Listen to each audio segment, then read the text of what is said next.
বিসমিল্লাহির রহমানির রহিম। সুপ্রিয় শিক্ষার্থীরা, আশা করি তোমরা সবাই ভালো আছো। আমিও মোটামুটি ভালো আছি।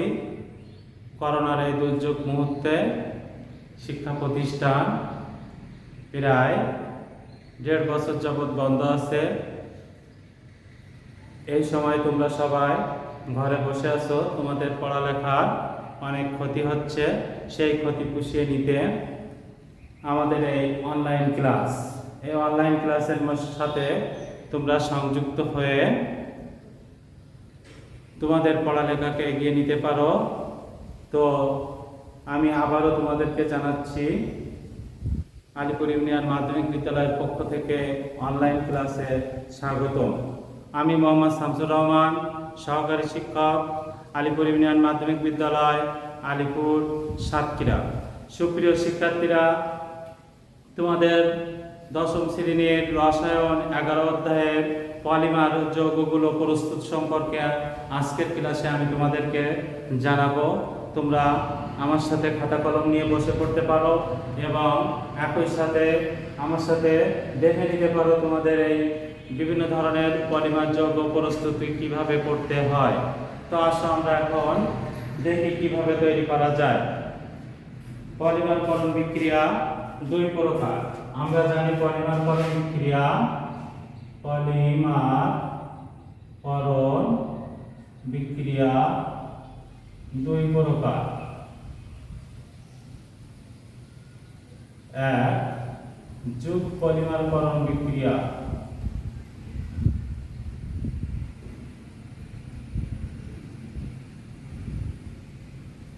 দুই, ঘনীভবন পলিমারকরণ বিক্রিয়া। ঘনীভবন পলিমারকরণ বিক্রিয়া।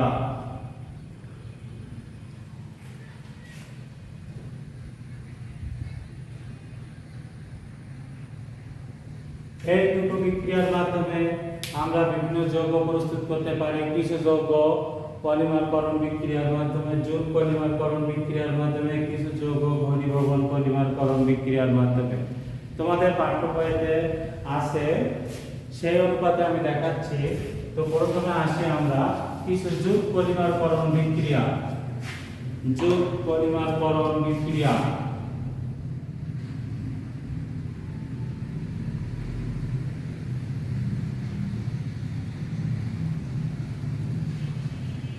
যৌগ পলিমারকরণ বিক্রিয়ার মাধ্যমে আমরা কি প্রস্তুত করতে পারি সেগুলো আমরা এখন দেখব। যৌগ পলিমারকরণ বিক্রিয়ায় আমরা কি প্রস্তুত করতে পারি। তো তোমরা প্রথমে দেখো, আমরা প্রস্তুত করতে পারি ইথিন থেকে পলিথিন। ইথিন থেকে পলিথিন প্রস্তুত। তবে সবার আগে তোমাদের জানতে হবে যৌগ পলিমারকরণ বিক্রিয়া কি। এই পলিমারকরণ বিক্রিয়ার অণুগুলো সরাসরি যুক্ত হয়ে নতুন যৌগ উৎপন্ন করবে। যৌগ পলিমারকরণ বিক্রিয়ায় এখানে কোনো অণু অপসারিত হবে না বা নতুন কোনো অণু যুক্ত হবে না। শুধুমাত্র যে অণুগুলো বিক্রিয়া অংশগ্রহণ করবে সেই অণুগুলো সরাসরি নতুনভাবে যুক্ত হয়ে নতুন যৌগ উৎপন্ন করবে। অর্থাৎ আমরা সংজ্ঞাটা এভাবে বলতে পারি, যৌগ পলিমারকরণ বিক্রিয়ায় যে পলিমারকরণ বিক্রিয়ায় অণুগুলো পরস্পরের সাথে সরাসরি যুক্ত হয়ে নতুন যৌগ গঠন করে তাকে আমরা বলতে পারি যৌগ পলিমারকরণ বিক্রিয়া। তাহলে যৌগ পলিমারকরণ বিক্রিয়া কি তোমরা জানলে যে অণুগুলো সরাসরি যুক্ত হবে। তাহলে প্রথমে আমরা দেখছি ইথিন থেকে পলিথিন প্রস্তুত। ইথিন থেকে পলিথিন প্রস্তুত। তাহলে আমরা নিলাম ইথিন।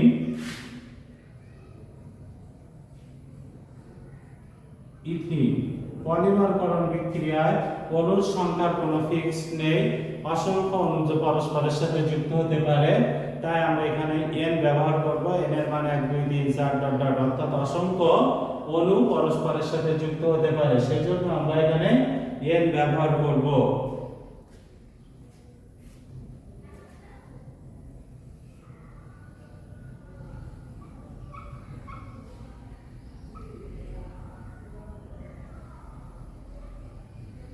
1000 atm চাপ দিলাম।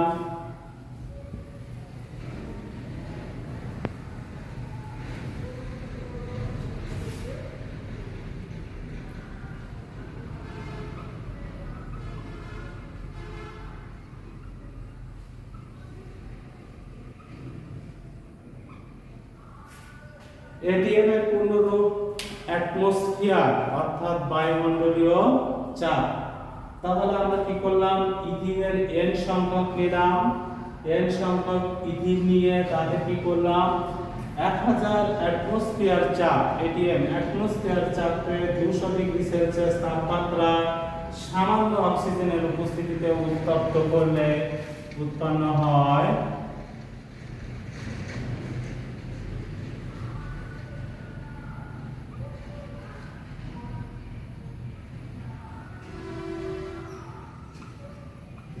পলিথিন। তাহলে আমরা কি লিখতে পারি, ইথিনকে 1000 atm চাপে 200 ডিগ্রি সেলসিয়াস তাপমাত্রায়, আমরা এটা যদি বাংলা লিখি, ইথিনকে 1000 atm চাপে 200 ডিগ্রি সেলসিয়াস তাপমাত্রায় সামান্য অক্সিজেনের উপস্থিতিতে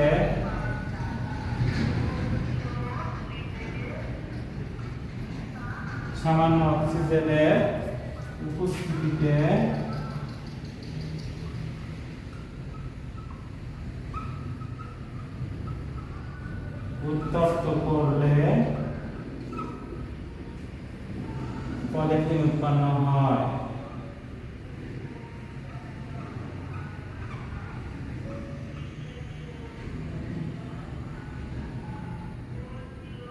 এই আমাদের পলিথিন প্রস্তুত শেষ।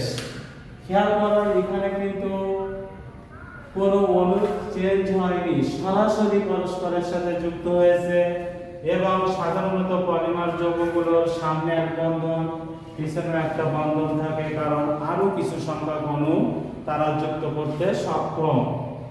এখানে আরো অণু যুক্ত করতে পারে, এখানেও আরো অণু যুক্ত করতে পারে, কারণ পলিমার যৌগগুলোর মধ্যে কোনো অণু নির্দিষ্ট সংখ্যা নেই, অসংখ্য অণু পরস্পরের সাথে যুক্ত হতে পারে। তাই আমরা এপাশে একটা বন্ধন এবং এপাশে একটা বন্ধন রেখে দিয়েছি, যাতে আরো অসংখ্য অণু পরস্পরের সাথে যুক্ত হতে পারে। তাহলে যুগ পলিমারকরণ বিক্রিয়াটা কি ছিল, যে পলিমারকরণ বিক্রিয়ায় অণুসমূহ পরস্পরের সাথে সরাসরি যুক্ত হয়ে নতুন যৌগ উৎপন্ন করে তাকে বলা হয় যুগ পলিমারকরণ বিক্রিয়া। তাহলে এক্ষেত্রে তোমরা নিশ্চয়ই বুঝতে পারছো যে এখানে কোনো পরিবর্তন হয়নি, তাহলে এটি একটি যুগ পলিমারকরণ বিক্রিয়া, অর্থাৎ ইথিন থেকে পলিথিন প্রস্তুত বিক্রিয়াটি হলো যুগ পলিমারকরণ বিক্রিয়া। নেক্সট নাম্বারে আমরা আসি।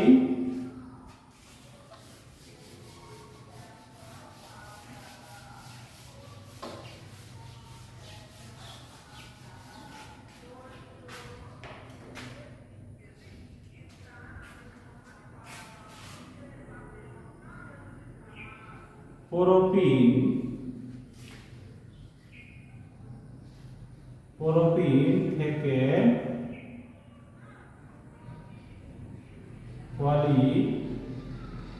পলিপ্রোপিন প্রস্তুত,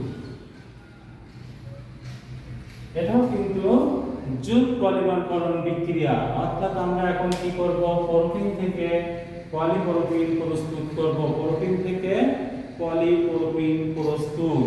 তাহলে প্রোপিনের সংকেত কি, মিথেন, ইথেন, প্রোপিন। দ্বিবন্ধন আসছে তাই তার নাম হচ্ছে প্রোপিন। এখানে দ্বিবন্ধন, methane, ethane, propane, propyne. Propyne কে আমরা 140 অ্যাটমসফিয়ার চাপ দেব। এটি এর অ্যাটমসফিয়ার বায়ুমণ্ডলীয় চাপ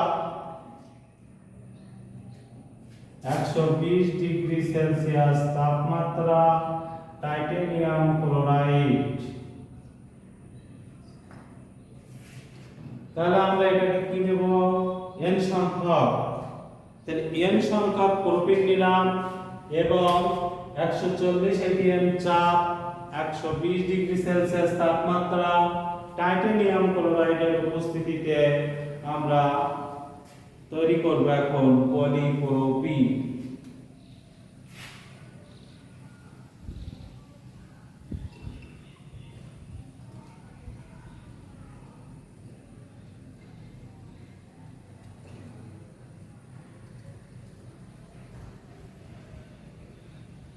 CH3 প্রথমে নিয়ে আসতে পারলাম না, কারণ CH3 প্রথমে নিয়ে আসলে তার 4 হাত বুক থাকতো। আমাদের দরকার যেটা তৈরি হবে তার অবশ্যই দুই পাশে দুইটি বন্ধন খালি থাকবে নতুন কোনো মনোমার যুক্ত করার জন্য। তাহলে এটা হলো পলিপ্রোপিন।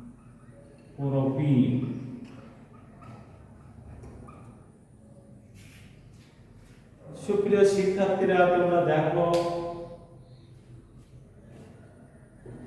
পলিপ্রোপিন আমরা তৈরি করলাম। এর আগে তৈরি করছি আমরা পলিথিন। তো এটা আমরা কিভাবে লিখব, প্রোপিনকে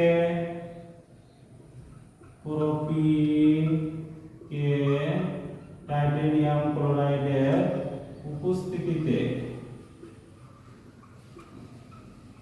টাইটানিয়াম ক্লোরাইডের উপস্থিতিতে 140 atm চাপে 120 ডিগ্রি সেলসিয়াস তাপমাত্রায় উত্তপ্ত করলে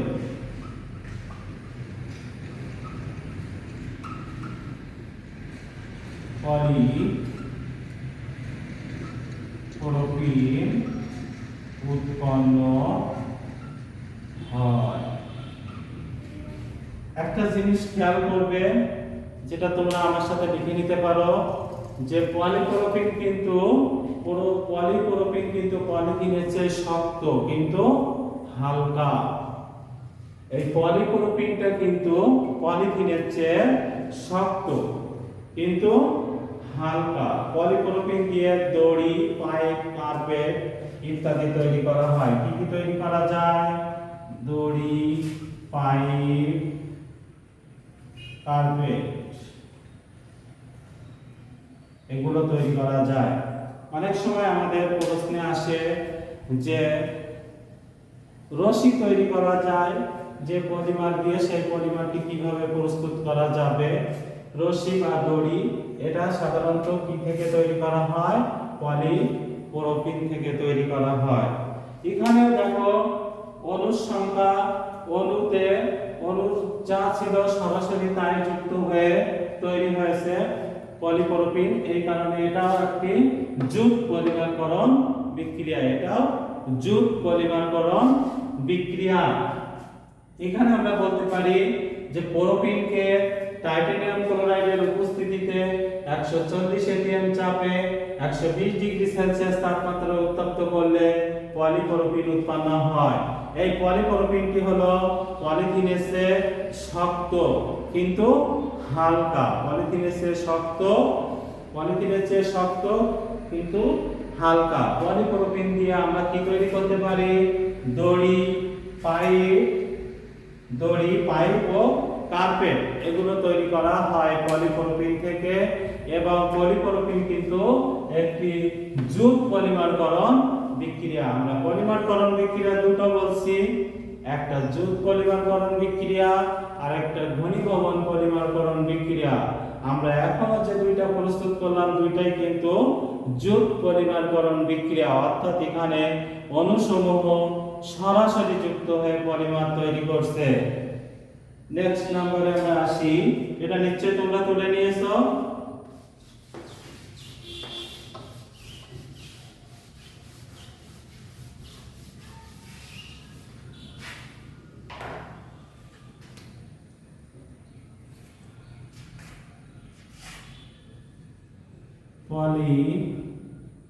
ভিনাইল ক্লোরাইড থেকে পিভিসি প্রস্তুত।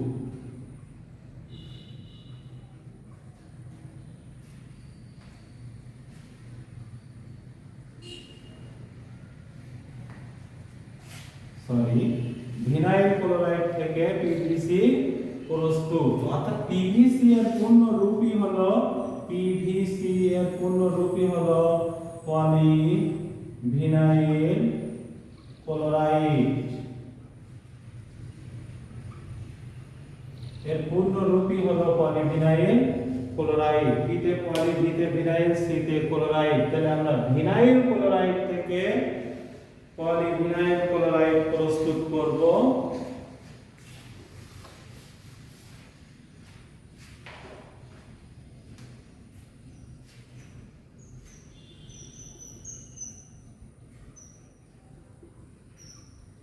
নিলাম আমরা ভিনাইল ক্লোরাইড।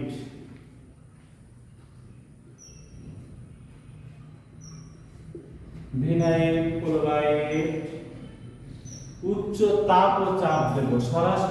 সরাসরি উচ্চ তাপ ও চাপ। কি করলাম আমরা? ভিনাইল ক্লোরাইড নিলাম, ভিনাইল ক্লোরাইডকে উচ্চ তাপ ও চাপ দিয়ে জৈব পারঅক্সাইডের উপস্থিতি, জৈব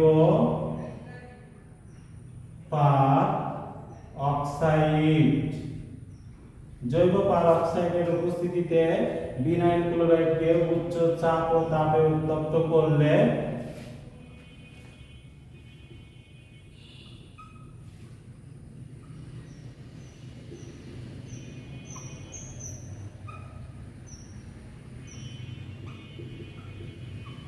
পলিভিনাইল ক্লোরাইড উৎপন্ন হয়, পিভিসি উৎপন্ন হয়। তাহলে আমরা কি লিখতে পারি? ভিনাইল ক্লোরাইডকে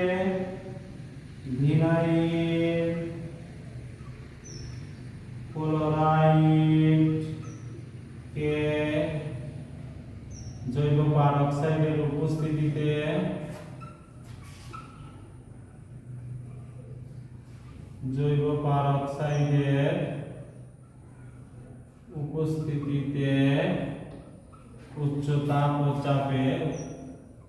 উচ্চ চাপ ও তাপমাত্রায় উত্তপ্ত করলে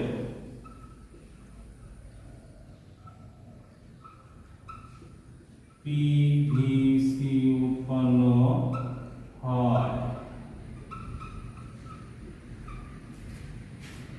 সুপ্রিয় শিক্ষার্থীরা, তোমরা এখানেও দেখো আমাদের বিক্রিয়ক যেটা ছিল সরাসরি সেটাই উৎপাদ তৈরি হয়েছে। তাহলে এটাকেও আমরা বলতে পারি কি একটি যুত পলিমারকরণ বিক্রিয়া। এটি একটি যুত পলিমারকরণ বিক্রিয়া। এই যুত পলিমারকরণ বিক্রিয়ায় আমরা পিভিসি তৈরি করতে পারি। সেটা কিভাবে দেখো, ভিনাইল ক্লোরাইড নিয়েছিলাম n সংখ্যক, তাকে উচ্চ তাপ ও চাপে জৈব পারঅক্সাইডের উপস্থিতিতে উত্তপ্ত করার ফলে পিভিসি উৎপন্ন হলো। তাহলে এটাও কি ছিল আমাদের যুত পলিমারকরণ বিক্রিয়া। যুত পলিমারকরণ বিক্রিয়া তোমরা তুলে নিতে পারো।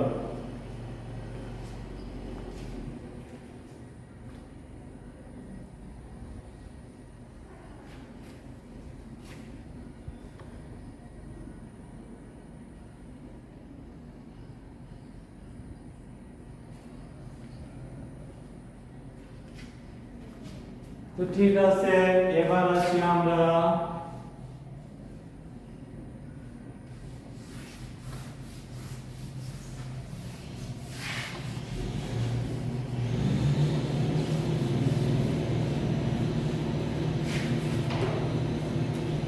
ঘনীভবন পলিমারকরণ বিক্রিয়া।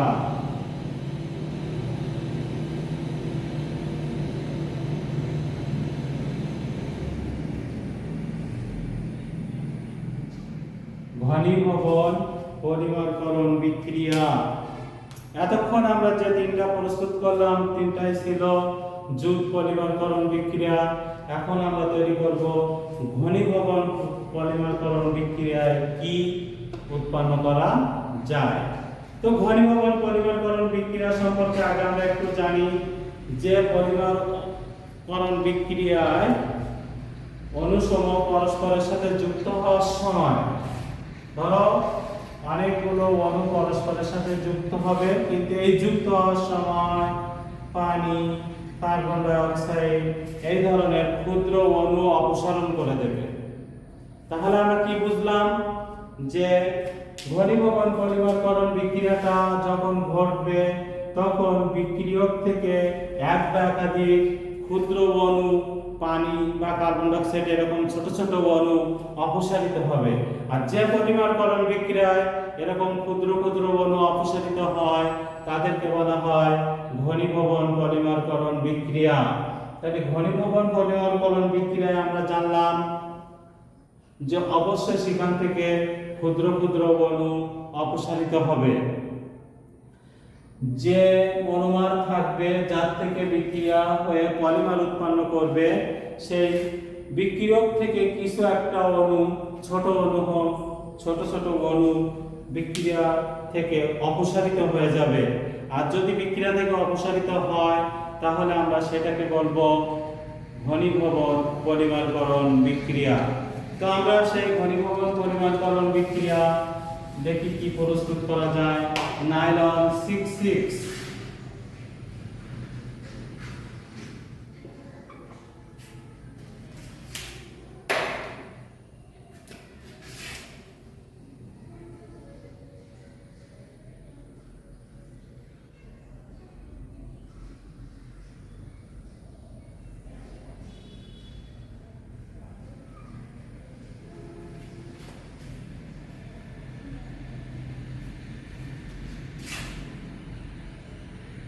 নাইলন 66 প্রস্তুত। আমরা এখন ঘনীভবন বিক্রিয়ায় নাইলন 66 প্রস্তুত করব। তো সেক্ষেত্রে আমরা কি নিতে পারি, এটাও n সংখ্যক,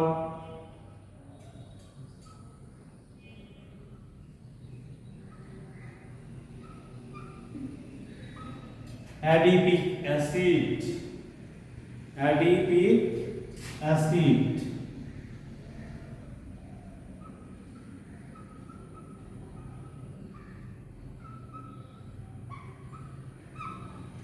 এর সাথে দিলাম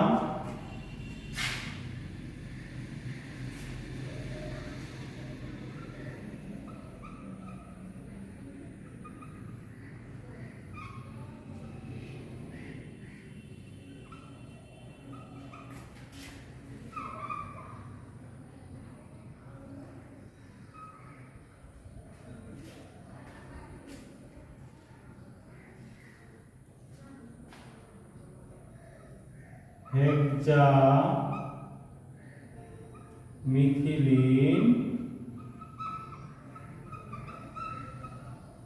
ডাইঅ্যামিন।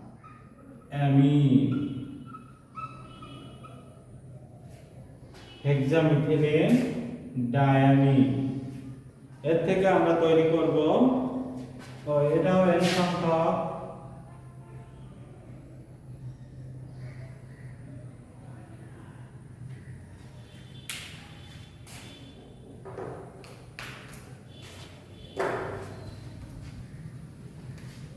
Titanium oxide. টাইটেনিয়াম অক্সাইডের উপস্থিতিতে আমরা উত্তপ্ত করব, এটা হলো তাপের চিহ্ন। টাইটেনিয়াম অক্সাইডের উপস্থিতিতে উত্তপ্ত করলে আমাদের উৎপন্ন হবে নাইলন 66। তো তার আগে আমরা একটু উৎপন্নটা দেখি, হয়তো বিক্রিয়া বড় মনে হচ্ছে, কিভাবে আমরা এটাকে সংক্ষিপ্ত করতে পারি। এখান থেকে যদি আমরা এই OH এবং এখান থেকে আমরা এই OH এর থেকে একটা H বের করে দিলাম, এর থেকে একটা H বের করে দিলাম, তাহলে দেখো এই OH আর H আর এই OH আর OH মিলে হলো একটা পানি, দুইটা পানি। আমরা যদি এভাবে সহজে করতে চাই তাহলে আমরা এভাবে করতে পারি যে AOH আর AH মিলে একটা পানি, AOH আর AH মিলে একটা পানি, তাহলে আমাদের কি অপসারিত হলো? পানি।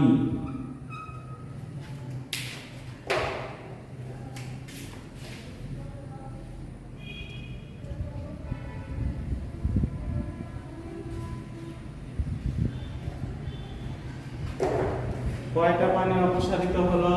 এখানে n সংখ্যক পানি, এখানে n সংখ্যক পানি, তাহলে আমরা লিখতে পারি 2n সংখ্যক পানি আমাদের অপসারিত হয়ে গেছে। যেহেতু 2n সংখ্যক পানি অপসারিত হয়েছে, সেহেতু এটি একটি ঘনীভবন পলিমারকরণ বিক্রিয়া। দেখো তোমরা আবারও আমি অ্যাডিপিক অ্যাসিডের এই কার্যকরী মূলক, জৈব অ্যাসিডের এই কার্যকরী মূলক থেকে একটা OH, এই কার্যকরী মূলক থেকে একটা OH, এই NH2 থেকে একটা H, অ্যামিনের কার্যকরী মূলক থেকে আরেকটা H বের করে নিয়েছি। এখানে OH আর H মিলে একটা পানি বের হয়ে গেছে, এখানে OH আর H মিলে আরেকটা পানি, তাহলে মোট পানি হলো কয়টা? দুইটা পানি বের হয়ে গেছে, কিন্তু যেহেতু n সংখ্যক এবং এটাও n সংখ্যক, তাই 2n সংখ্যক পানি বের হয়ে গেছে। অবশিষ্ট আছে কি?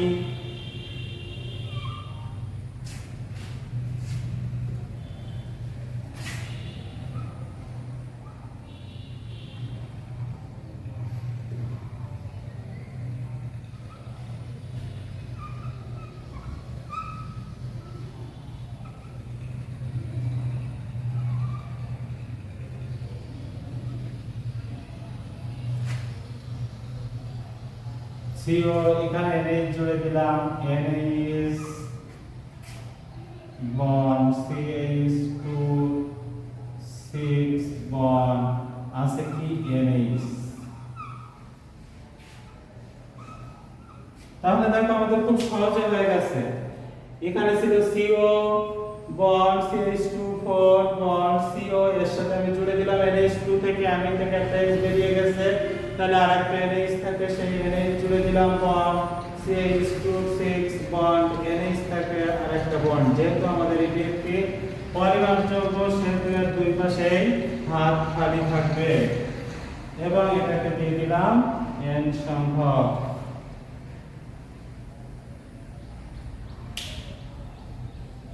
তাহলে এটাই হলো 916:6।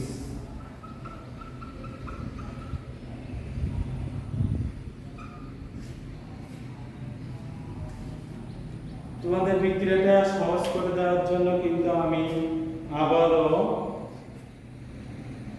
কাজ করছি। দেখো, অ্যাডিপিক অ্যাসিড আর হেক্সামিথিলিন ডাইয়ামিন টাইটানিয়াম অক্সাইডের উপস্থিতিতে আমরা উত্তপ্ত করে নাইলন 6:6 তৈরি করছি। সেক্ষেত্রে এই কার্যকরী মূলক থেকে একটা OH, এই কার্যকরী মূলক থেকে একটা H, এই কার্যকরী মূলক থেকে একটা OH এবং এই কার্যকরী মূলক থেকে আরেকটা H নিয়ে আমরা দুই অণু পানি আগে অপসারিত করে নিয়েছি। যেহেতু পানি অপসারিত হয়ে গেছে, তাই এটি একটি ঘনীভবন পলিমারকরণ বিক্রিয়া। কারণ আমি আগেই বলেছি যে বিক্রিয়া পলিমারকরণ বিক্রিয়ায় এক বা একাধিক ক্ষুদ্র অণু অপসারিত হয় তাদেরকে বলা হয় ঘনীভবন পলিমারকরণ বিক্রিয়া।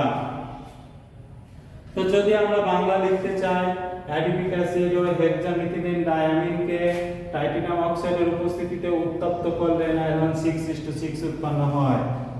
আসলে বিক্রিয়াগুলো লেখা খুব সহজ সম্পাদ্যের মতো, যা লিখবো, যা আঁকাবো, যা বিক্রিয়া করব তাই লিখবো। ঠিক দেখো, তাই adipic acid hexamethylene diamine titanium অক্সাইডের উপস্থিতিতে উত্তপ্ত করলে নাইলন 6:6 উৎপন্ন হয়। তো সুপ্রিয় শিক্ষার্থীরা, আজকের মতো আমি তোমাদেরকে ধন্যবাদ জানাচ্ছি। আগামী ক্লাসে আমি আবারও তোমাদের সামনে হাজির হব রসায়নের কোনো টপিকস নিয়ে। সে পর্যন্ত তোমরা সুস্থ থাকো, ভালো থাকো এবং সুন্দর থাকো। সবাইকে আবারও শুভেচ্ছা জানাচ্ছি। তোমরা করোনা থেকে রক্ষা পাওয়ার জন্য পরিবারের সবাইকে সরকার গণটিকা কার্যক্রম শুরু করছে, সেখান থেকে টিকা নেওয়ার ব্যবস্থা করো এবং সবার প্রতি খেয়াল রাখো, সুরক্ষিত থাকো, বাইরে বের হলে অবশ্যই মাস্ক পরিধান করবে এবং সামাজিক দূরত্ব স্বাস্থ্যবিধি মেনে চলার চেষ্টা করবে যাতে তোমাদের কোনো সমস্যা না হয়। ঘরে বসে তোমরা অনলাইন ক্লাসের সাথে সংযুক্ত হয়ে পড়াশোনা চালিয়ে নেবে। ধন্যবাদ সবাইকে।